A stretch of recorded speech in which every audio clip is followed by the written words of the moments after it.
Hey, everybody. Welcome to the Gone-GPN podcast. My name is Chris Collard. I'm your host for the day, along with a couple of other of our Gone-GPN team, Mike Harrington and Rick Payway, the guru of Jeeps of all time. Today, we got a really special show. We are talking about a trail that's near and dear to my heart, the Rubicon, kind of one of my backyard trails. Grew up learning how to wheel there, learning about technical driving. And it's very much known around the world. And we've got some awesome guests with us today that are going to share their perspective from their different corners of the off-road world. So our first guest is Ken Hauer, and he is the president of the Rubicon Trail Foundation. And we've got Bob Sweeney, and Bob is the president of Jeepers Jamboree. Got a lot of presidents here. Next president is Pearse Umlauf, and a good friend of mine. He is the president of Jeepers Jamboree USA and Mark A. Smith Off-Road. And rounding up that crew is Roger Salazar, another good friend of mine. Roger is a commissioner on the California Off-Highway Vehicle Motorized Recreation. Help me out with that, Roger. Off-Highway Motor Vehicle Recreation Commission. There we go. Off-Highway Motor Vehicle Recreation Division. Great. So I'd like to know, I think we'd want to share just a little bit about your background. So we're going to start with Ken. Tell us what's up, Ken. Yeah, so I've been a trail user since 1979. That was the first time I went through the Rubicon. And I was just a regular old trail user for many, many years, and then just got involved with Friends of the Rubicon. I ran Rubicon Trail Patrol when that first started after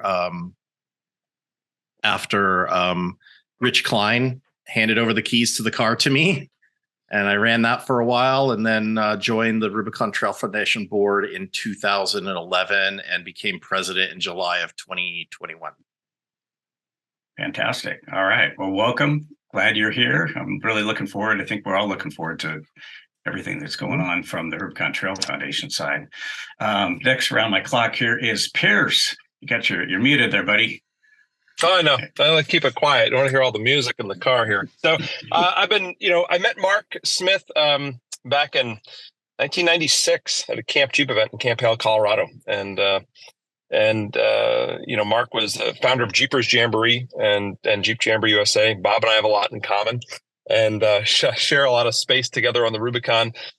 And, Mark was, started the first trip on the Rubicon in 1953. And so there's a lot of history there with the organization and with partnerships that Mark put together, like Rubicon Soda Springs Incorporated and Rubicon Trail Partnership, which, are really intricate in keeping the Rubicon opens, where a lot of users go to overnight at those locations. And through the organizations that we have, we guide, a couple hundred rigs through there every year with guided trips in the Rubicon. But, the history of the organization goes back to Mark being out there in 1952 when he went out there in a pickup truck and he was fishing on the Rubicon River, and he wanted to really make this a special place. And he did that really by, creating these private landowner groups that secured private land on the trail to keep the public land open. So, we're here from a standpoint of really ensuring that the Rubicon stays open, obviously. And I know this discussion is going to bring a lot, about the closure that was recently there. But, Mark was an advocate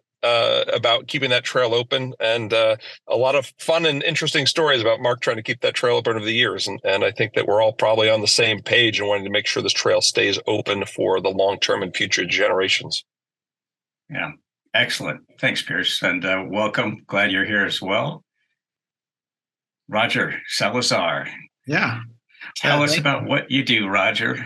Yeah. Well, first of all, I just wanted to give a little bit of my background on the trail. I've been coming out to the Rubicon Trail since the 80s. My dad was an avid Jeeper. We rode around in his CJ5. And I still have his dash plaque from 1988's Jeepers Jamboree in my possession. It's a little faded, but it still works. I've been again an avid user of the trail. I've been on a number of jamborees, Jeepers Jamboree with Bob's groups, and Jeep Jamboree USA on a number of those with Pearse's group, and I've always enjoyed the activity that goes along with those big adventures. And I love going out there on my own with some friends. I've been out to RTF property with Ken and his group of folks. My duties, as a commissioner, are we're responsible for the OHV parks in and around California that State Parks runs. But we also provide a number of grants, the division provides grants to the Rubicon Trail through El Dorado County, through the Forest Service, through different groups like RTF and others.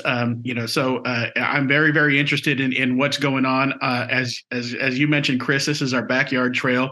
I'm also president of the Sierra Treasure Hunters 4-Wheel Drive Club, and our club is one of the Adopted Trail sponsors for the Walker Hill segment of the Rubicon Trail. So we go out and we monitor that segment. We report back to El Dorado County and those folks with pictures of what we see for the BMP's best management practice items that are out there. So we take a strong interest in the trail, making sure that we want to keep it open. And like Pearse and Ken and others have said, my goal is with anything I do is to keep the trail open forever. That's the number one overarching goal is open access in perpetuity. Yeah, fantastic. So, little known secret for our listeners is that it was easy to contact Roger because we're in the same 4-wheel drive club. Yeah. I think I might have been one of the people that helped talk him into being the president. He raised his hand with a good idea one day, and we're like, "Hey, how about that guy? Let him do the work." No, just kidding. You're elected, right? Right. All right, cool. Well, awesome. Thanks for taking time to join us. I know you're busy all the time, Roger. So, all right, going to circle around the clock here to Bob Sweeney. You hear me? Stuck out here on the KOH on the lake bed. So hopefully it's working here. Bob Sweeney with Jeepers Jamboree. We've been putting on Jeep trips now for 70 years on the Rubicon. It's our backyard. Very much love it. Want to keep it open here. So I believe that's like everybody else talking. We're here to talk about the latest issues, and we need to keep our trail open. People need to use it, come in our yard and enjoy it all. It's I'm glad to see everybody getting together here and chatting about it. I have a lot of family history on it, as some folks know.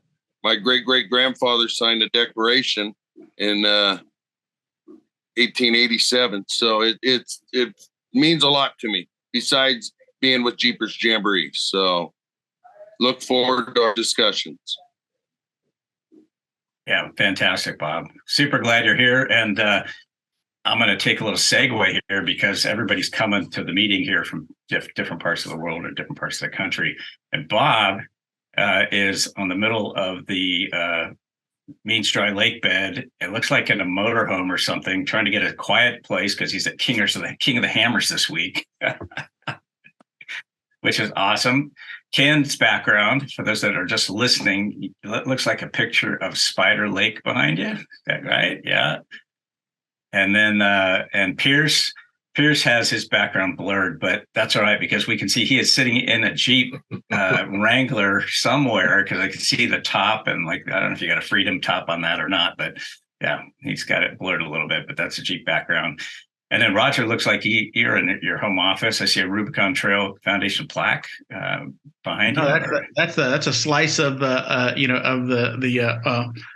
tree on Old Sluice. I mean, on Big Sluice. Sorry, that was cut up. Ken can tell you a little bit more about it, but I got that at one of the RTF raffles last year. Fantastic. And I have one of the little wall hanging bottle openers. Right. Okay. Well, those are our guests. Now I want to take a quick moment and introduce our staff guys. I guess we're staff. We don't get paid, but yeah, we could be called staff. Mike Harrington. Tell the world about Mike Harrington and all your amazing video work. Starts in the Marine Corps in 1973, and then I'll fast forward real quick. But got lucky and traded my rifle for a camera and started shooting videos for the Marine Corps. One of my first videos was off-road safety video.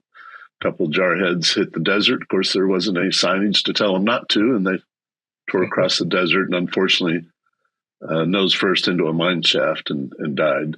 So we need to start training the guys on how to wheel across the desert and be safe. And that was my first off-road safety video. And then fast forward 1995, I owned a facilities in Santa Monica, California, and I got a call from a gentleman that was the art director at Four Wheeler Magazine, and a friend of his was editing all of his automotive stuff at my facilities. So I started with Four Wheeler Magazine in 95, did several of the top trucks and Ultimate Adventures, Diesel Power Challenge, and a couple of Real Truck Club challenges. And about 2018, I've sort of semi-retired and found out about Gone-GPN, and that became my way to get my fix on wheeling and shooting off-road videos. So here we are today, 47 years after I shot my first off-road safety video. Yeah, awesome. Well, we're glad you're here, Mike, because Mike's the guy that I call when I'm stumbling on some kind of video editing question. I'm like, Mike, help me out. And then we have Rick Payway. Last but not least. Hey, guys. Boy, where would I start? I could start with my Jeep behind me in this photo. That's when I was 15. It was about 1973, just like Mike. Excuse me.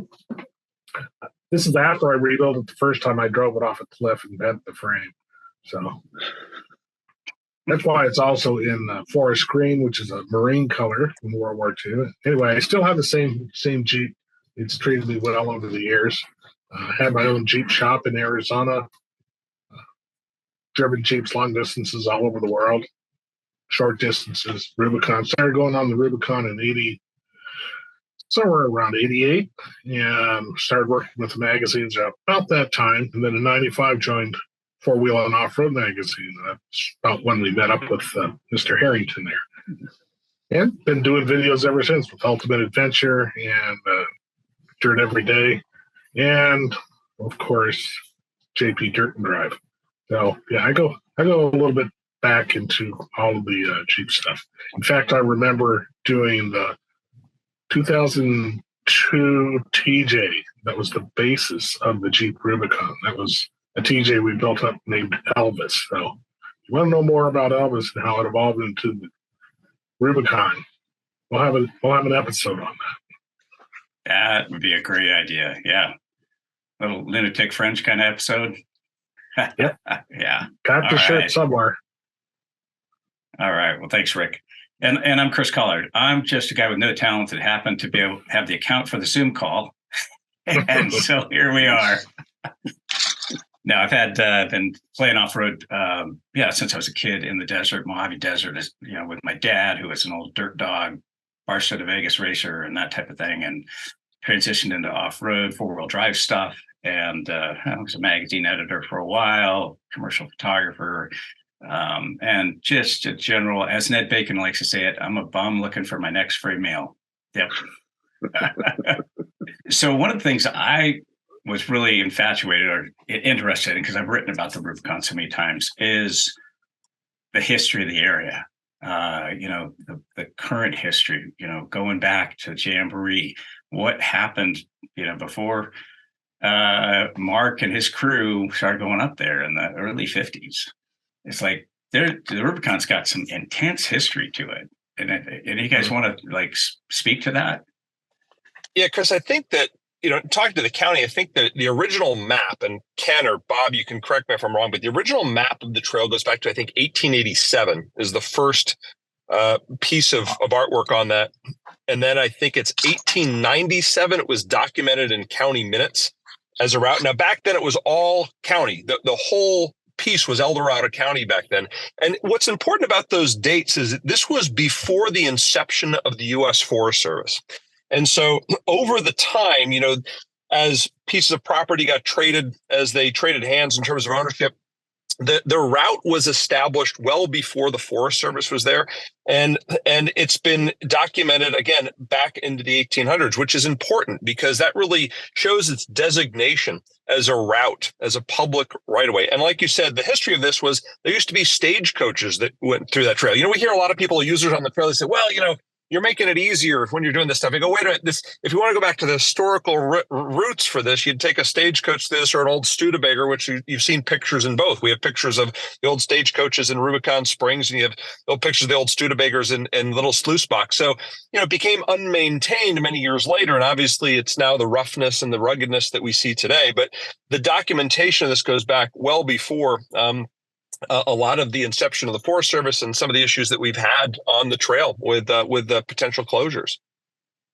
Yeah, actually, I have Pearse. That's a really good point. I have the article right here in front of me. This is from the paper back in 1887, I believe. August 3rd was the designation.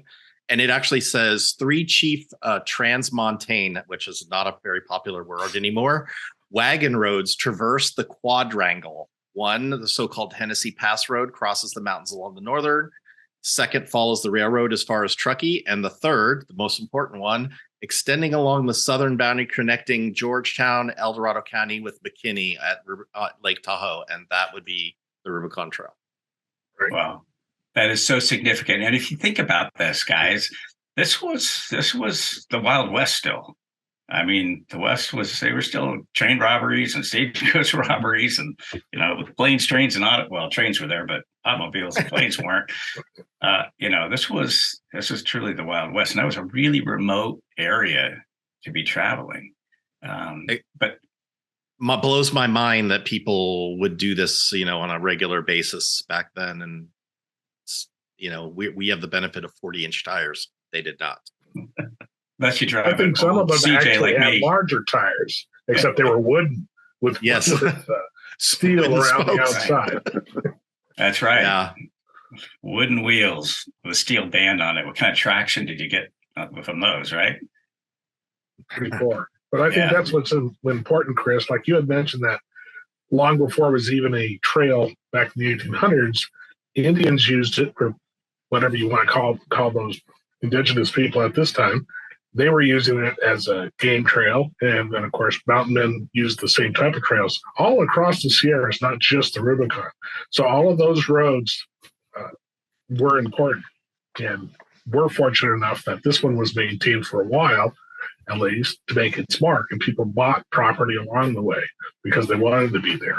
And it was a regular trade route, as obvious when you have stagecoaches and eventually Studebakers and eventually Jeeps. People still want to go from one side in the Sierras to the other. And that's another point, is that a lot of forget that this is a traversing route over the Sierra Nevada mountains. You start on one side, you go over to the other side, just like, Interstate 80 today or Highway 50. Exactly. And that's where a lot of people don't understand. The Rubicon actually isn't the name of a Jeep. That's not where it came from. The Rubicon Jeep was named after the trail, which is named after a river in Italy. But regardless, it's called the Rubicon. And most people think it's just a Jeep, whereas in truth, it is one of the, what did you say, Bob, the granddaddy of all Jeep trails, where rock crawling was sort of born. I've heard that once or twice. Yeah. Yeah, Rubicon so in Italy, didn't Caesar lead his troops across the Rubicon? Is that right? Yeah, the whole deal there was essentially that once Caesar was Julius Caesar was trying to take power in Rome, they had warned him that if he had crossed this river, the Rubicon River, then there was no going back. To the way it was before, and we kind of feel that way as users on the trail a lot of times as well. Is once you get past gatekeeper and Rubicon, you're committed, right? You're going to be going, and so it kind of adds to the adventure part of it. Yeah, absolutely. No going back. That's what I love. Go ahead, Rick. I would say my question is, when did it fall into disrepair?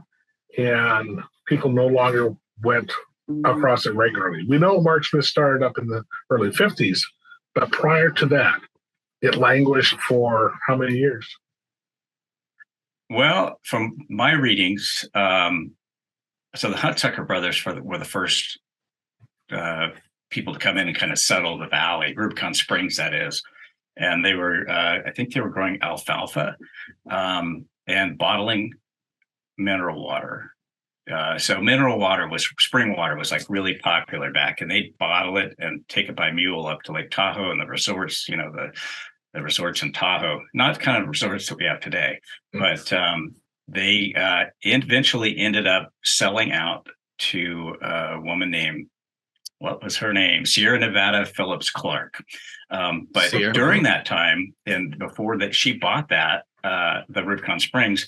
I believe that's the time that Bob, your seventh great grandfather, was working on creating a trail, because the Huntsucker brothers did lobby with El Dorado County for some assistance, because it was becoming a lot, fairly trafficked road.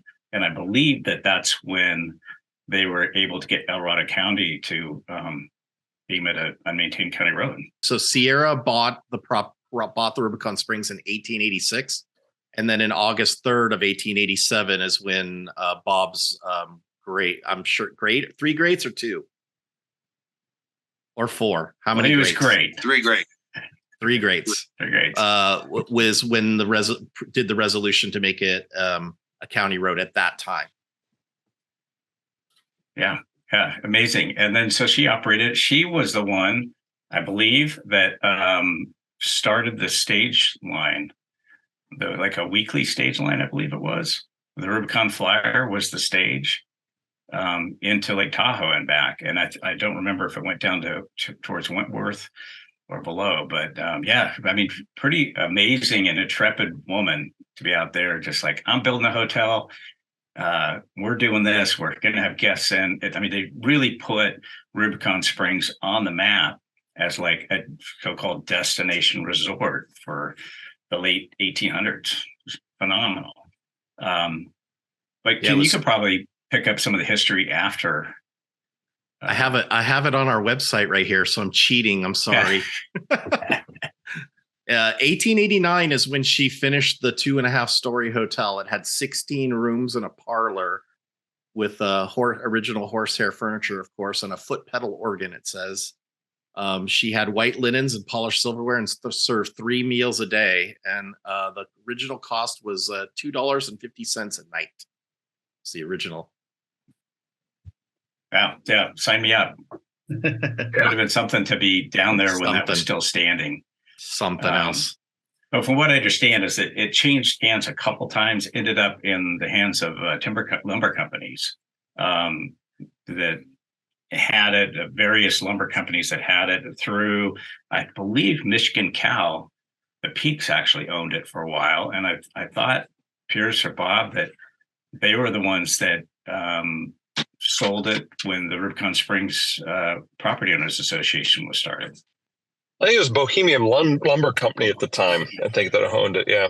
And then right, Mark Bohemian ended up putting the group together to buy. Yeah. Yeah. And so bringing us into what year was that, Pearse or Bob? Yeah. I don't know the inception of RSSI, Rubicon Soda Springs Incorporated. It was actually a partnership to begin with and turned to a corporation many years later. But it's been at least, I would think, Bob, 40 years at least, I think, being in there that they pulled that together. So I know that the story of Mark was that, the Forest Service was interested in buying that piece of land, and Mark went and kind of got it out from underneath him. And that was really, Mark was a realtor in the area, and he knew that at the time there was a lot of controversy over the Forest Service trying to shut the trail down. And Mark knew that if he bought private land in the Rubicon, that they couldn't close him out of his private land. And it was really if you think of the moves that were made back then, the foresight about that, all the private property that is on the Rubicon are now kind of controlled by users and enthusiasts, which is great because it's really what ensures that trail's survivability. It's that they can't close us out of our land, and that's really important. So, it's amazing the forethought of that has kept this trail open. I think if it were on Forest Service property today, the trail would be shut down. And so, it was a lot of the people that have fought for this, keeping this trail open over the last 40 to 50 years. It's been always a constant thorn aside for a lot of environmental organizations. And but you've watched the stewardship programs come to light on the trail. You watched the efforts by the county have made huge strides, and that is why the trail is open today. So it's nice to see that we are still utilizing this today, many years later. Yeah, really, really, really cool. And for those that don't know, so these guys, Mark and I'm trying to remember some of the other Pearse, Richard Pearse and Prince and Mainwarings, I believe. Bob, I think your dad was involved with it. But these guys put out a whole bunch of their own money without having any false ideas that they were ever going to get a return on it. It was simply to buy the land, lock it up. And when I say lock it up, it means preserve it for people to use. Because I remember it was in the 80s that I don't remember the exact year, but it was in the 80s. And that was happening. And then we realized like, oh, okay, now you pay $10 to camp at Rubicon Springs. And I remember a couple of people kind of scoffing at that. And it was like $10 for a week, mind you, right? Mm-hmm. And even then, when I was somewhat younger than I am now, I was like, are you guys kidding me? It's like, these guys just bought the property. It's $10. It's like, this is like the least we can do to they should charge more. But, for me as a user and not an owner, we've been blessed with the fact that you can go up there and camp in Rubicon Springs. Absolutely one of the most beautiful areas in the world, in my opinion. Yeah. Chris, and to top your point on that, when I look at the operating budgets of Rubicon Soda Springs Incorporated, Rubicon Springs, we call it, well over $1 million of money has been put back into that property, into the operation of that property for people to use. All of the original owners and the owners today of that land have not taken a dime out of that as personal interest. It's all gone back into either toilet facilities, septic systems, equipment to run that camp, sawmills to build the property, and every dime has gone back in that. And it's literally, it's well in the 7 digits that have gone back into that for users to have that property. And Rubicon Springs is really a safe haven for a lot of people. We have a caretaker in there from the springtime to the fall who has satellite phones, who has some medical equipment, who has the ability for communication. And it's really changed. It's a lifeline for a lot of people. They get in there, have a broken part, and sometimes we have broken parts for people in camp, or the ability to get communication out to somebody who may be able to assist those individuals. So, it couldn't be done without the private landowners up there as well. And the county is a big piece of that. So are the private landowners. I'd like to add on to that because you mentioned the foresight of how important that was. That's actually why I do what I do, because it was, I can believe it was around 1985 or 86, no internet, no forums, no Facebook, none of that stuff. And I don't even know how, but we found out that the Rubicon Trail was sold to someone. We didn't know who. We had no idea it was Mark Smith at the time. And like anything else, there was pitchforks around the fire going, they're just going to close this. There's going to close this. It's going to be somebody's private little playground. There's going to be a gate here, because we didn't know. And when I look back on how I got to where I was, that was that moment where I didn't know what was going on. And I just didn't want to be in a position where I didn't know what was going on again. So the foresight for Mark to do that with all of those others back then is quite remarkable indeed. Yeah, that's fantastic. And honestly, it's like between not only folks like Mark and the group that purchased that land, we came into an era that was much more management critical 20, 25 years ago, when things started changing kind of in the OHV world. And I want to back up just a second, because a lot of our folks have not been to Rubicon Springs, or maybe haven't done a Jeep Jamboree run or the Jeepers Jamboree. And I get to say from personal experience, guy that's been around this area for about 40 years, like, you got to do it. It's like they both put on. Yeah, Roger's done it. I know. It's like we were up there together on the Jeepers Jamboree this last July, and done lots of Jeep Jamboree USA runs around the country. It's like they're great programs. So fantastic. Don't be shy if you're looking for something fun to do in your Jeep. Jeepers, you don't have to have a Jeep. So the foundation. And if you guys know the rule on Gone-GPN, if you say a non-Jeep word, you got to drink something. I'm having coffee. Okay. Slurp.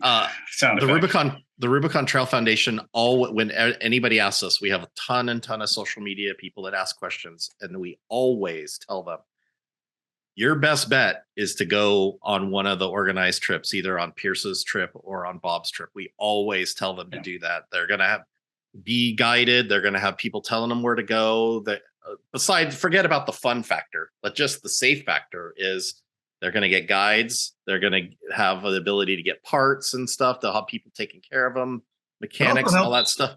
It also helps them build their confidence. I think that was my wife, for example, did one of the jamborees this past year in my Jeep, and she was shocked. She said, "You trust me with your Jeep?" And I said, "With the rock rollers and the guides that are out there, I have no fear that anything will go wrong." And she made it all the way through, and got built up her confidence, so that now she's going to take her Jeep out there as well. And again, those types of programs. But again, getting into the springs, when you get there, and the facilities that are set up, the activities you can do. We love the swimming hole and the rope swing out there. In addition to to all the activities that Pearse and Bob's group set up, they really take care of the participants that are out there, and just everybody has a great time. Mm-hmm. Here, here. Well, maybe that's something that we should talk about, the difference between the two groups. Because all of us have been associated with both groups for all this time, the people out in our podcast world do not know or may not understand the difference between Jeepers Jamboree and Jeep Jamboree USA. You guys want to speak to that a little bit? Maybe Bob, what are we? Pearse, We're like a divorced couple, aren't we? That still gets along, right? We speak all the time, but yeah. That's true. I mean, to put it simply, Mark, founded, Jeepers Jamboree with a bunch of other Rotarians, and what Jeepers Jamboree is, what you have today was really the founding, the founding member of that, and over the years, Mark broke off and started Jeep Jamboree USA. And it's so confusing because we're in the same small town. You got Jeepers Jamboree and Jeep Jamboree USA, and we're one digit off in the phone number. So, it's nothing like to create a little confusion. And Bob, you speak to your trips. I mean, we have one trip a year on the Rubicon for the public, and we do some corporate trips up there for Jeep. And Bob really runs the masses through on his trips. He's got 2 up there, and so it's slightly different. But we utilize the same campgrounds, obviously the same trail.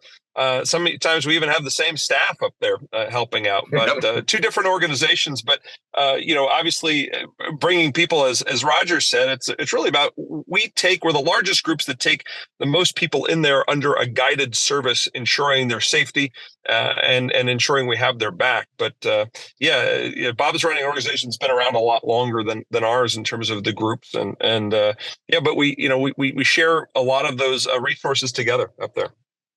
Yeah, and that's what's interesting that Roger says, going on those trips with the guides, with the rock rollers, you do build your confidence. I've seen it time and time again when I'm on this trip, along with either media group or on the regular Jeepers Jamboree. And it's amazing how new enthusiasts can learn and be safe and have a great time. It's not all about hardcore upside down on fire whatsoever. No, it's not. And sorry, go ahead, Ken. I was going to say, even if you have confidence, if you want to see a stripper pole in the middle of the Rubicon Springs, Bob's your guy. Hey, Bob, for everybody, Bob's been having some issues with his audio, but I want to try to jump in there, Bob, if you can. Obviously, we know you're in the middle of Hammer Town, the king of the hammers right now, but let's give it a shot. It's hard for me to speak because of the service here, but I agree. Pearse said the Rubicon has a destination, and that's Rubicon Springs. I wheel all over the place, and there's trails all over, but there's nothing more beautiful than our backyard, the Rubicon. And the nice thing about it is, look at what RSSI has down there for us to go and sit around the river, enjoy it. It's for folks that haven't been there. I really recommend them to hook up with Jeepers Jamboree or with Jeep Jamboree USA, because our companies do know how to show you a very good time in the Rubicon. That's what I've heard. You know how to show us a good time. I see you laughing over there, Pearse. So moving on ahead, there were some stuff, some things going on in the late 90s, 2000 on the Rubicon Trail that, were just like really rough. I know most of you guys remember that stuff, but it was my club. We would go up. Rick, you guys used to do the Flat Fenders 4th of July run every year, sell T-shirts and all that. Yeah, Placerville Flat Fenders. We'd go up and watch everybody go through the little sluice at the time, and it got from a nice, fun time to an almost dangerous time as we watched through the years. Yeah, and I'm not talking about just vehicles rolling over either. Mm-hmm. Yeah, it was craziness. I was getting involved more politically back then, and got involved a little bit with the OHV Commission and Daphne Green. And there was just an outcry because we would always go up, obviously on 4th of July. We just stopped going because the area around Spider Lake, it was like a crankster acid infused mosh pit of craziness. People pouring gas on those 1,000-year-old trees and just lighting them on fire, and chainsaws and cutting them down and driving over each other's cars. So it was really out of control.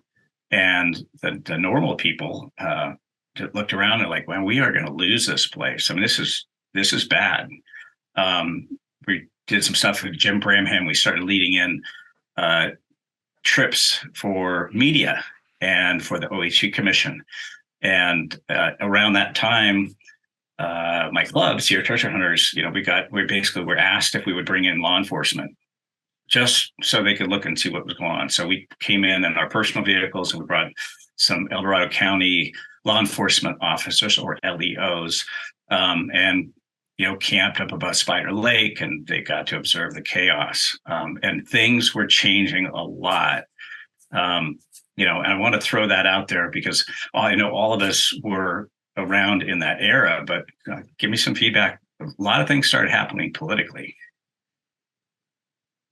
Yeah, for sure. So anybody else who's free to jump in as well. I can just tell you, as somebody who, like I said, 79 was my first time through the Rubicon. When you would get to Little Sluice, there'd be 7, 8, 9 people there standing on the rock, watching you go through Little Sluice, and you would, go through Little Sluice, and you would complete it, and you would go on your way. And it was a destination. The Rubicon was not the destination, or Little Sluice was not the destination. The destination was to get to Rubicon Springs, usually camp overnight, and then continue on into Tahoe whenever you were ready to end your trip. But as we got into the 90s, the late 90s, Little Sluice changed with some larger rocks were in there. I'm not even going to get into how they got there or what they were, but they were there. And suddenly those crowds in an area that cannot sustain 300, 400, 500 people there watching rigs go through the Little Sluice box created an environmental, almost a catastrophe, because as we know, the people here in this call know, 2004, the area was briefly condemned, and Pearse is a landowner of that area. And none of those landowners were allowed to go to their property because it was all closed due to human feces that was there. And Bob on this call, his dad, Jack, was a board of supervisor, and he was out there personally with the troops. And I mean troops, I mean volunteers out there scooping up and cleaning up all the human feces was there. And the number that I heard thrown around that was taken out on that in 2004, which is really the beginning of that time frame, was 700 pounds. That's and it just was not a sustainable thing to keep to have it go in that fashion. And I think everybody there was realizing that things needed to change. And in 2001, obviously Friends of the Rubicon was founded in 2001 from the Lahontan Water Board on the Tahoe side. But a lot of that activism and people caring about the Rubicon Trail began in the early 2000s because of what had happened in the 90s. Yeah, it was quite alarming. I mean, for all of us that just kind of grew up out, it was our backyard, and all of a sudden we had this whole other group of people in there that were trashing on our backyard. It was a big deal. And they really were trashy. Like you said, the little sluice was a perfectly navigable, hard trail, but you could do it. When certain individuals changed that trail with the addition or pulled down of rocks, then it became near impossible for a regular trip to go through, and they had to bypass around the left side. Also at that time, like you said, because of the water quality, Spider Lake was effectively closed to camping. And that was quite a shock, because obviously anybody that has been there knows it's the most incredible place. But the proliferation of the white flowers, as they call them, it was amazing. And I could see why some of that action was taken. And the property owners at the time in the Spider Lake area, they had pretty much left it for people to police themselves, and they did a very poor job, and they rightly so blocked access. I mean, imagine if somebody that you didn't know was taking poops on your front lawn, and the county came along and said your house is condemned because of what's in the front yard, and you're like, that's not my stuff in the front yard, that's somebody else's. You would be a little upset too if you couldn't get in your front door because of other people. And that's exactly the situation that happened in the early 2000s at the Little Sluice and the Spider Lake area. And nobody should blame anyone except themselves for how that changed. So as that came along, obviously the Rubicon Trail Foundation was formed. Tell us, especially since you're there, tell us how that came about and why and what goes forward. Sure. So in 2001, the Lahontan Water Board raised some concerns about water quality on the Tahoe side. And I won't get into the details, but a shovel brigade, which if you look at the Friends of the Rubicon logo, the logo is a shovel. There were roughly 200 shovels that were passed out to various people that day, and those have been given out as prizes and raffle items still to this day. Rusty Felina still has a few, if I'm not mistaken. But so the Friends of the Rubicon, FOTR, was created in 2001 to be the volunteer group, and it didn't matter who you were. You could be Bob from Jeepers Jamboree, you could be Pearse from Jeep Jamboree USA, you could be nobody, not in a club or anybody. And you were a member of Friends of the Rubicon if you cared about the Rubicon and you wanted to help out. That was the only requirement to be considered, I am a friend of the Rubicon. And it didn't have any organization. It had one trail boss who was elected and their job was simply to figure out what things needed to be done on the Rubicon. And then the volunteers would spring to action and take care of that.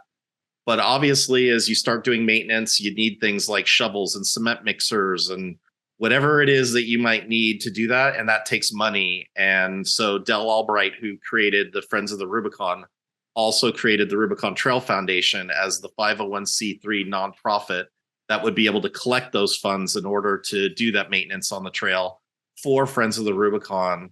And of course, now we're 19 years later, we're still here. And now we own actual part of the trail, just like Pearse's group and the RSSI folks. Well, actually, Pearse's both. So, and then there's one other property on Wentworth Springs that's owned by a family.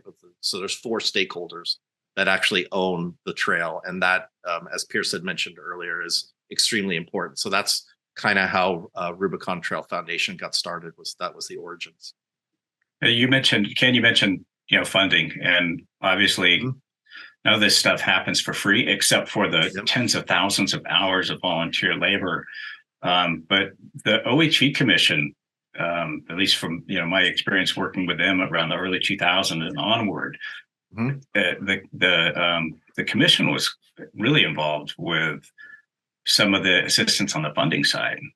And there's a reason for that, is because the Rubicon Trail is not a county road. It is a public road. And because it is a public road and it's not in the inventory of El Dorado County, they can't use any of their road funds on the Rubicon Trail at all. They're legally not allowed to. And that's where the OHV Commission comes in huge, because when we do when I say the community does helicopter, and the county usually facilitates that, helicopter drops for rocks or whatever is being done that requires large sums of money, the OHV Commission is that funding source, and RTF has matched well over $100,000. I don't even know the number. I couldn't even tell you, but it's definitely has at least one comma. I don't know if it doesn't have two, but it's a lot of money that we've given as matching funds, because typically there's grant money and then there's a matching fund that must go along with it in order for the project to continue. And we fund those. We have never voted to not fund. And that's why we raise money, because we don't know what the future holds. We don't know what money might be required. And so that's why we fundraise, even though we might not have something today. We don't know what's going to be in the future. So those matching funds and the OHV Commission is super important to the health of the Rubicon. And the other thing I noticed in looking through the number of the records, and again, these folks on this call have a lot more experience than I do on it. But the OHV Commission, the grants are sort of they're in a variety of different sort of pots. They provide there's OHMBR grants for LEOs. For law enforcement, that they provided on the trail, for maintenance, for projects, for upkeep and construction as well. You'll notice as you sort of go into the Rubicon Trail and you use one of the the bathrooms, the porta potties that are out there. If you close the door and it says, your OHV dollars at work. So there's all sorts of, every year, from January through March, we go through a grant making process at the OHMBR where people can apply, whether it's LEOs, whether it's the governments. The El Dorado County has applied for grants. The Forest Service has applied for grants. Whether RTF has applied for grants. There have been all sorts of groups. Even clubs have applied for grants for specific projects that they want to engage in out on the trail, and all that helps. I was on the East Coast during most of the '90s, so I missed some of this really bad stuff that happened, and I'm just grateful for everybody who's on here, Bob, Pearse, Ken, and all the others who really sort of took up arms and stepped up and cleaned it up, because when I came back, things had improved dramatically since all those problems that they had in the 90s. So let me ask you this. This is for Roger. So we talk about grant funding and we talk about money. So where does that money come from? Well, it's again, there's all sorts of again, I don't want to get into the state budgeting process because that drive me nuts. But there's money that comes from the general fund. There's money that comes from specific state parks budget allocations, but a lot of it comes from users. Whether it's the fees that get paid into the parks, red sticker, or the sticker programs, and some of the other projects that are out there. So it comes from a variety of different places. The great thing about at least in my couple of years on the OHV Commission, I love the fact that the users keep us honest. They will come to the meetings and they will, if they don't see it being used the right way, they'll let you know about it. You see it specifically, for example, in Oceano Dunes, the park down in Southern California. They don't like the way the money's being used. They're going to tell you, and which I appreciate that. And luckily, we've not had very many complaints on the funds that have been used for the Rubicon, and it just tells me that the folks that are getting the grants are doing a good job of using those resources the right way. So from what I understand, and I understand how that program got started 51 years ago now, was that they realized that there's got a lot of people going off the pavement, and we pay fuel taxes to help with the maintenance of roads. And they realized, we've got tens of thousands or however many gallons of gas that are just being used for OHV use. We should give a small portion of that, a quarter of a penny or whatever it was, to fund this program to help maintain those trails and the OHV community. Yeah, that's how it started. There's a little bit more to it than that these days, but yes, absolutely. And my dad had the little book. You had a book and you would log all the gas that you bought for your motorcycles or whatever you were doing. And you would turn that in to get a credit, right? To get credit. Yep. Yeah. That's amazing how things have changed. Mm-hmm. Yeah. So one of the things right now, guys, and anybody that's listening, it's like we've got a lot of stuff going on the Rubicon Trail, some real serious political issues. And I'm not the expert on that subject, but I would love to hear, Ken, Roger, Pearse, Bob, all your input on what that means. And to give you guys a short brief, it's like they closed the trail. Mm-hmm. That's it. So what it means from an industry business side. Yeah. So round robin on this one, guys.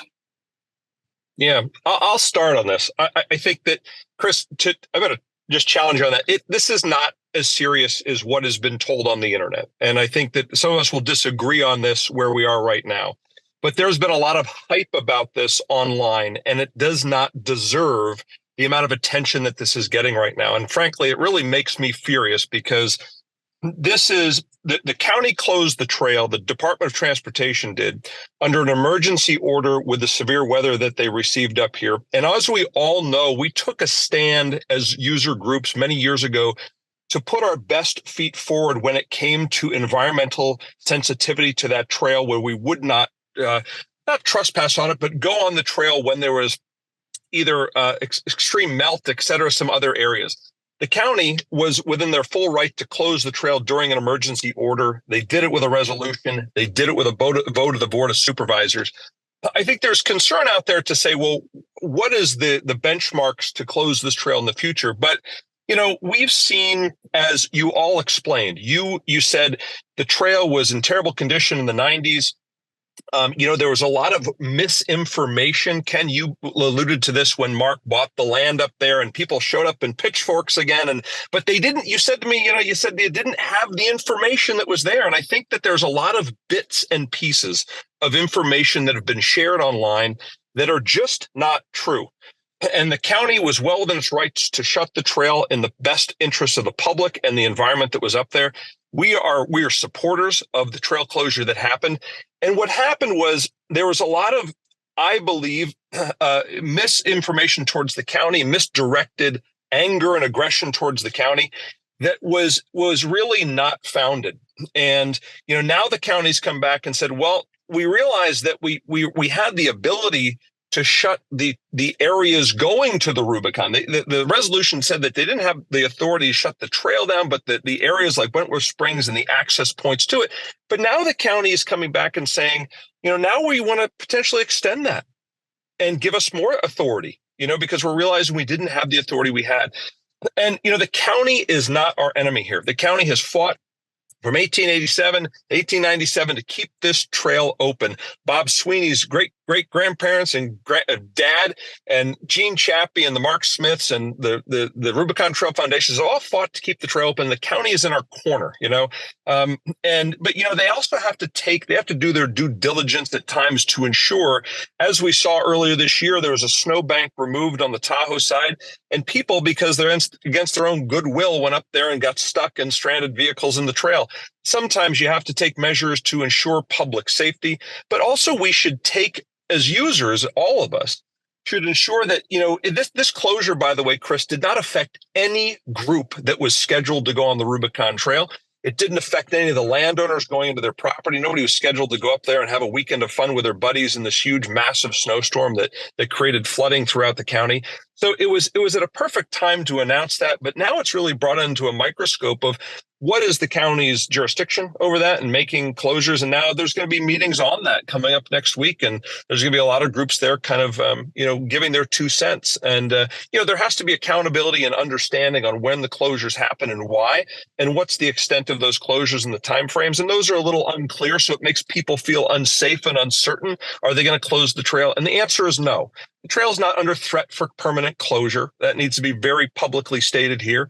It is what happens when there is extreme weather conditions, what happens when there's extreme melt off, and what is our responsibility as user groups not to use it, just like our responsibility was to ensure that those groups at Spider Lake were creating a ruckus back in the 90s where it was unsafe for people. Those need now to have a discussion about that. And so that's our 2 cents on that from a standpoint of owning property and having commercial business up there. We weren't against what the county did, and we think we did it well within their right to do so. Oh, all right, Pearse, I love your input on it. We saw a lot of havoc, a lot of things. I, as a young man, got educated up there with everything that went on the Rubicon. And I look at the county since the water board gave us that write-up with the polluting of the water. They did the correct thing by closing it for that restriction to show the water board and everybody else that we are respecting what we've learned and what we're going forward with. Like Pearse said, there was nobody set up to go up there and use that trail at that time. So it was a very safe and correct time to do what the county did to protect their investment. Over 15 million in 12 years is a lot of money that we all put in. The state, RTF, Jeep Jamboree USA, and Jeepers Jamboree, and the users.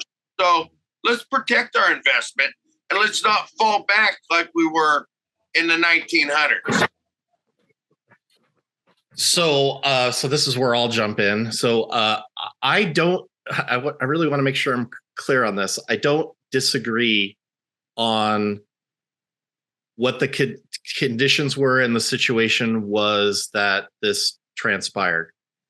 The problem is that, so in 2012, the Rubicon Trail was the El Dorado County asserted their RS 2477 rights, and Bob's dad was the leader of that, Jack, to apply for an easement. So when a road, the U.S. Forest Service was created in 1905, and there's an act called RS 2477. And RS 2477 basically says that when a road was designated a public or a county road prior to the creation of the Forest Service, that the county has the ability to make it a public right of way. And I'm putting this down in very basic terms. It's a lot more complicated, but the end of the story, end of it is that the Rubicon Trail became a public. So in order to assert their rights, the county had 2 choices. They could go to court and sue the U.S. Forest Service, which would have been El Dorado National Forest, which was something that I don't think anybody had the appetite to do.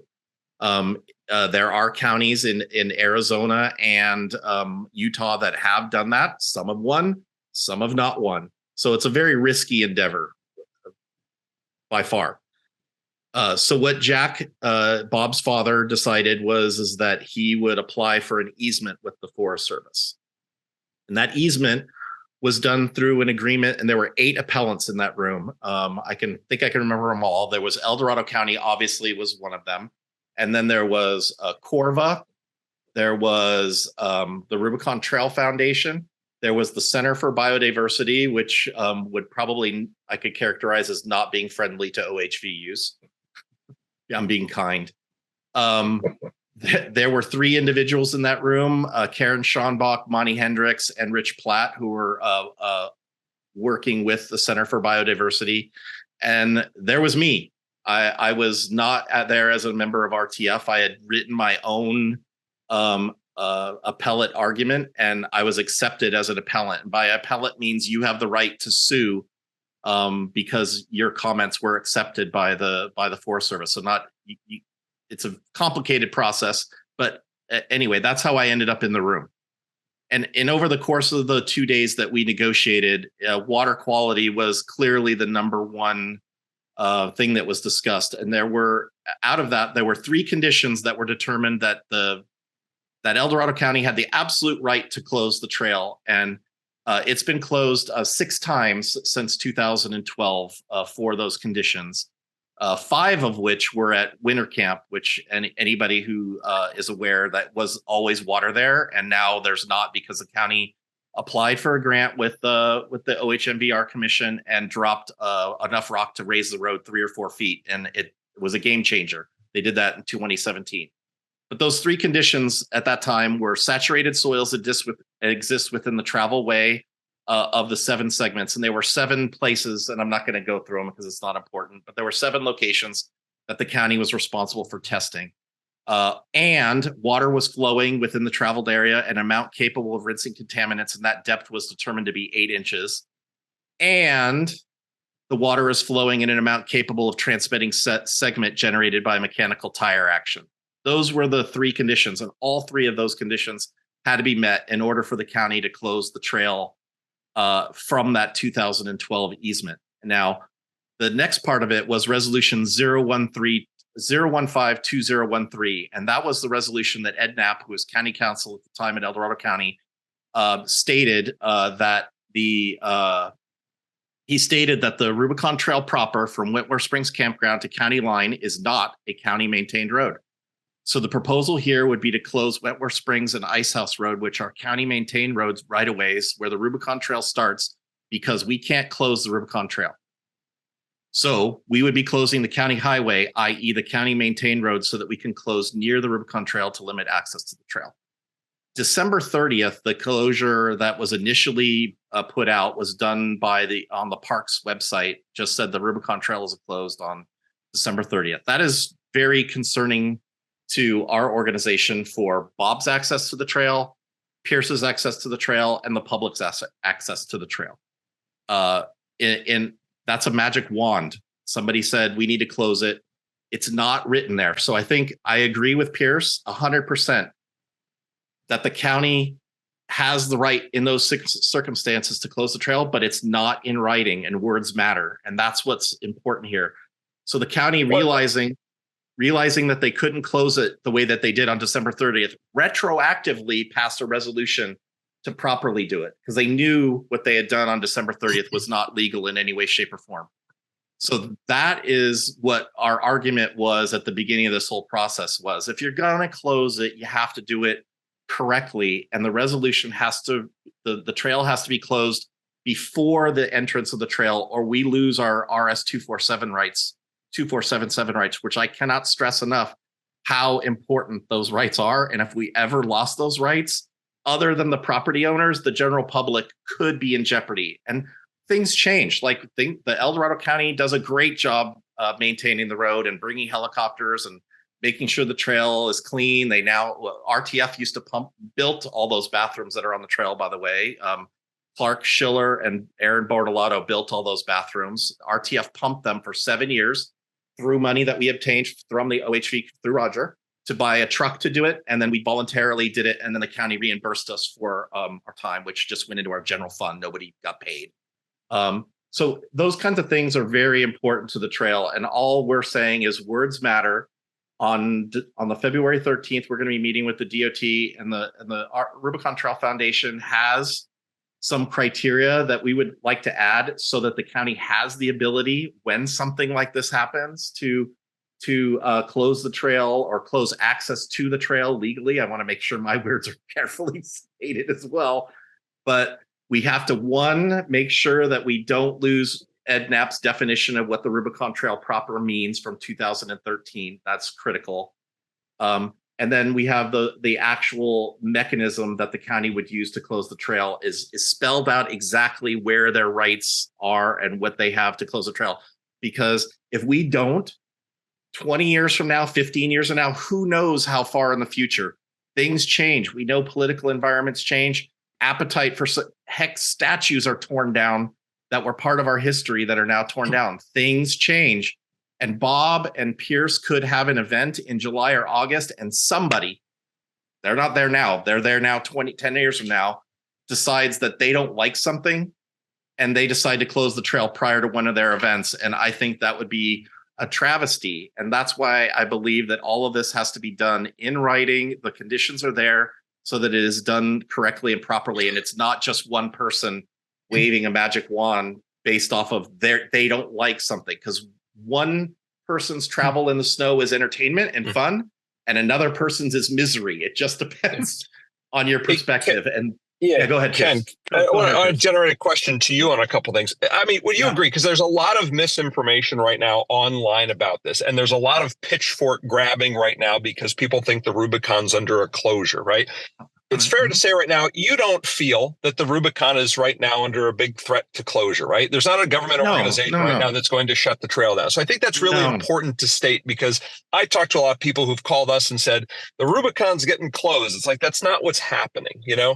And I don't disagree with you that any agency should be held accountable for how a closure is done. And I think what you and I and some other user groups are doing on Monday, we meet with the county and the Department of Transportation, is trying to identify and have more clarity on the authorization and the jurisdiction of where the trail gets closed, how it gets closed, and the metrics in which it's closed and the metrics in which it reopens.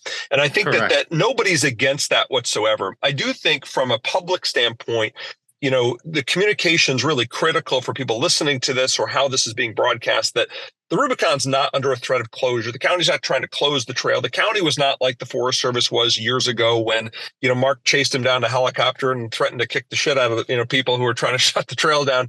It's a very different time. And I think all of the interested parties are there. And I completely understand, by the way, and respect your point of view, which is political landscapes change. And we want to make sure that in writing that we understand how this happened. And my belief, under the state of emergency that was there, I think, you know, understanding how it happened, I didn't disagree with it. I know we had a lot of people, you and I had disagreements over that as well. But I think at the end of the day, there's no doubt on my end. When we go to the meeting on Monday with them, it's, you know, we want to understand how this is going to change in the future, what that looks like, and what are the metrics to shut it down? Are those going to be met? And what are the metrics to open this back up again? Right. Yeah. And I absolutely agree with you that there should be absolute accountability for that moving forward.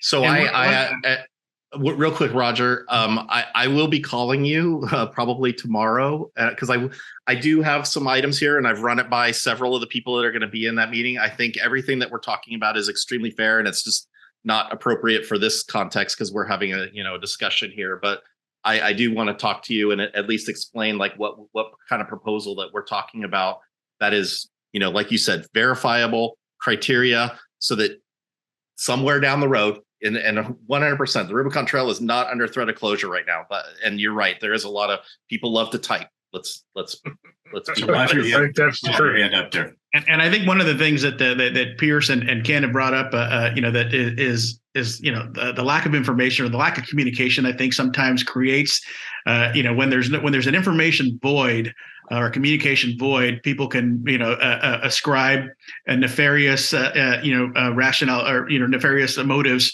to anything that's out there. We used to have, and again, you all know this better than I do, but there was a Rubicon organizing committee that used to meet regularly with stakeholders and agencies that would sort of hash a lot of these things out, so that you could have an open line of communications. That committee hasn't met in a long time. It's one of the reasons that Amy Granite from Corva, and myself have taken it upon ourselves to try to see if we can bring people together in a sort of Rubicon coordinating council to try and open those lines of communication back up amongst the stakeholders, and then eventually bring in the agency so that we can all sort of have a regular type of communication, so that we don't have misunderstandings, so that we're all kind of clear on the same place, and we all are moving forward with our shared goal of open access and perpetuity for the Rubicon Trail. Roger, you bring up. Go ahead. Yeah, you bring a really good point. And Ken and I have talked about this actually. That during this closure, I don't think there was enough information from the county. Like you said, went to a website, it's closed. Right. There needs to be some really comprehensive networking as well with the organizations like Jeepers Jamboree, like Marlin Crawlers, like all these organizations who touch with these people to say, look, it's being closed for these reasons. No worries. It's 2 weeks. It's whatever. We're going to revisit this in 2 weeks. Not to worry. This is not a permanent closure. This is what we're doing. And to get the user groups behind that to help tell the story, because when we get online and we say, like, guys, look, the Rubicon's going to be closed. First of all, we connect with a lot more people on social media than the county does at the end of the day. We talk to a lot more people. So the ability to get that information out to make sure those people don't plan a trip that are coming across state lines and spending the money with that. And then ensuring people that it's temporary closed, it's for your own good reason, it's good for good purpose, we're protecting the environment, we're making sure people aren't there and getting, search and rescue called on them. Then it calms everybody down. I think that Ken, you and I have talked about that. That's I think important piece as we move forward with the communication piece going forward with that. Pearse, one of the things I want to jump in here on is that you all brought up some really good points. One is the metrics on why it's closed and when it would be opened again. And I think that's one of the things that I understand. I totally get it because we're on the same page. It's like we want to protect the trail, and we're going to constantly changing political environment, environmentally. So we're going to do what it takes to maintain that trail. I think one of the things, at least the comments that I heard, and I share some of these thoughts, are it's like, okay, well, we've seen a lot of temporary closures and different places that are just temporary for a month. And then it's like, well, now we're not going to open it until July because there's still a little bit of snow on the ground. So that's the slippery slope.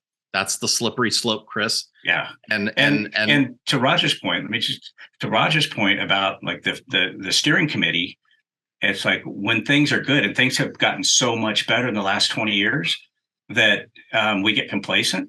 And somebody just needs to throw an M80 in the fire to get everybody's attention. And maybe this was the one. It's like bring everybody back into the circle. It's like, okay, where are we going? I'd like to bring up the communication again that Pearse mentioned. We have 50,000 now. I don't know if they're all in the same eyeballs, but because we have various places, but you total it all together, we have about 50,000 people that follow us regarding the information on the Rubicon Trail. If the county said prior to this December 30th and said, hey, we got a bunch of storms coming in. Right now, we can't legally close it. We're going to look and see whatever that is. Can you please tell people not to come? We would have 100% vigorously told people, please don't go to the Rubicon Trail right now. But they didn't do that. And I wish that they had, because we would have helped them try to keep people from going there for sure, without having to close the Rubicon Trail. Yeah, absolutely. Pearse, everybody wanted to take a break here. How are you doing for time, Pearse? I know you got another. I've got about 5 minutes. You got 5 minutes. All right. Let's get close to wrapping this up. Pearse has got 5 minutes. Anybody else want to throw something out there, Bob? If we can get your audio working, that would be great. Or Roger, Rick. Well, one thing I want to say is that next Monday, will be pretty important, especially with the two meetings. Unfortunately, this is a podcast that's not live, so we're still going to have to get back together, revisit that meeting, and in the future, give our viewers a little bit of what happened. Yeah. If everybody's agreed, want to be back. Yeah, no, that would be good. And again, like I said, it's a matter. There's a lot of stakeholders involved. There's a lot of people, and I want to be very, very clear about this. Everybody that's involved cares about the trail. Everybody wants it to stay open. And it's all just a question of let's figure out a way to talk to each other better, to have better communications, with the agencies, to have open lines of dialogue with the Forest Services and not just El Dorado, but Placer County as well. We all want to be talking to each other so that we don't have misunderstandings in the future. Yeah, and let me just say what the county is doing right. Department of Transportation is bringing all the stakeholders together to say, we want to hear your opinions. This obviously created some strife. We want to learn how to do this differently. The County Board of Supervisors says we want a new resolution. We want the input. They're getting input from a lot of groups. I know Ken's there. We're there. Jeepers is there. We're all there to give our input on this. And I think that's going to be vitally important to the success of this moving forward so that we all feel comfortable with what happens in the future.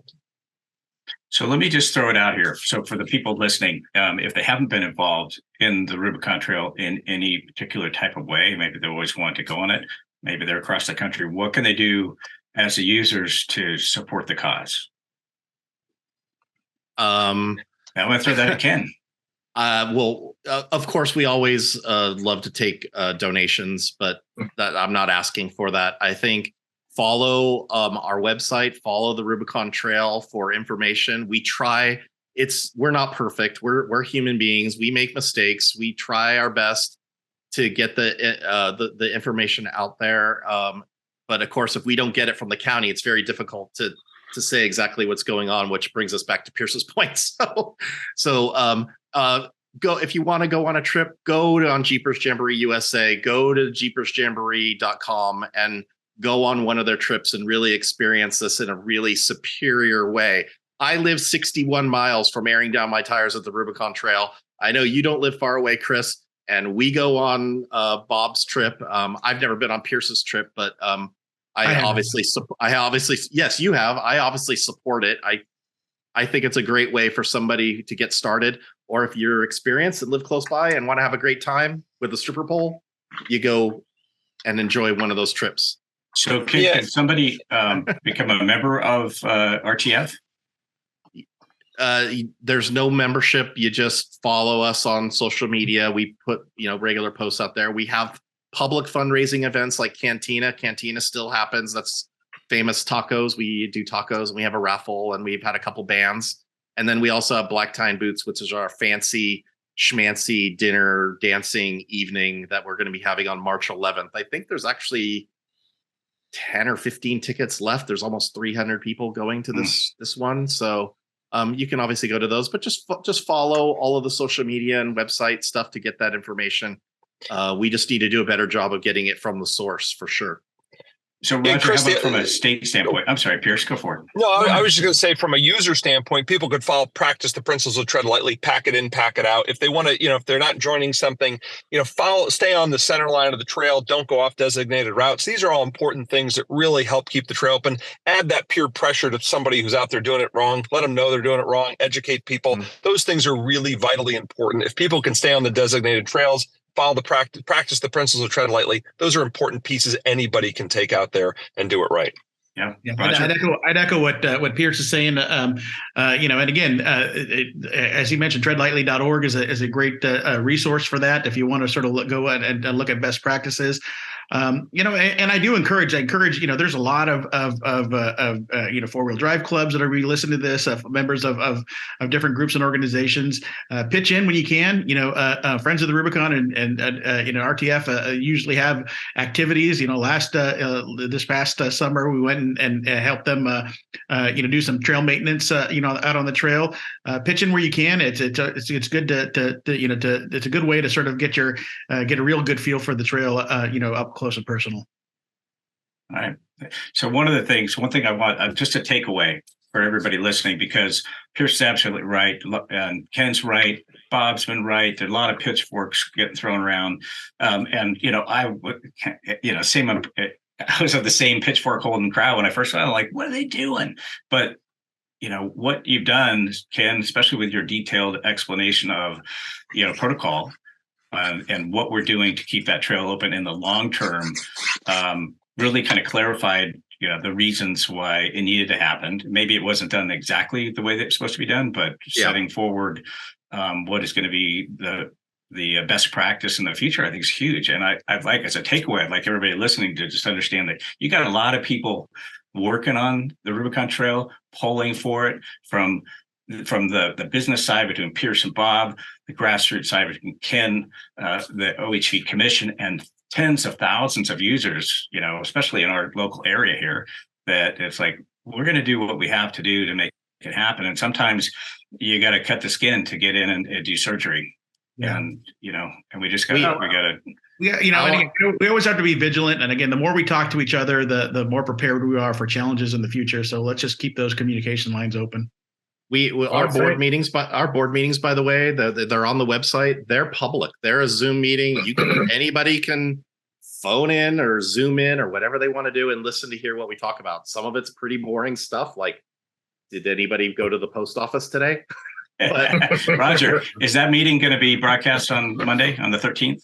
Yeah, there's a Zoom link that Jim Bramham has set up. The folks from Cal 4 Wheel have set up if folks need to get to it, find me at Roger Salazar or go on the Cal 4 Wheel website. They've got or Cal 4 Wheel Facebook page. They've got a link to it on there as well. Excellent. All right, guys. I'll post one as well. We're gonna wrap this up. I know a couple of you got to run. But man, I really appreciate everybody's time today. I mean, just a wealth of information that we've got here in this group, and fantastic. Yep. We want to thank all of you guys for taking part of this. And like I said, we want to do it again. We want to have a follow-up on this. I think it's going to be extremely important. Sure. I'm planning on being on the meeting, and follow-up would be great to share with the public and spread the word. It's like, you got people working on it. It's not just going to get a big gate across it. And we will, with all due diligence, we'll have a Rubicon Trail in another 70 years, Bob, for the 140th Jamboree. I think I'll miss that one. We might, unless we're setting some. I'm looking forward to it. All right. All right, guys. All right, guys. Hey, thanks again. You guys be safe, and we'll see some of you on Monday. All right. All right. For listeners, thanks for joining us again. Gone-GPN podcast, the Rubicon Roundup with Ken Howard from Rubicon Trail Foundation, Bob Sweeney from Jeepers Jamboree, Roger Salazar at the California Off-Highway Motor Vehicle Recreation Division, and Pearse Umlauf from Jeep Jamboree USA. All right. Cheers, guys. We'll see you on the next one. Thanks.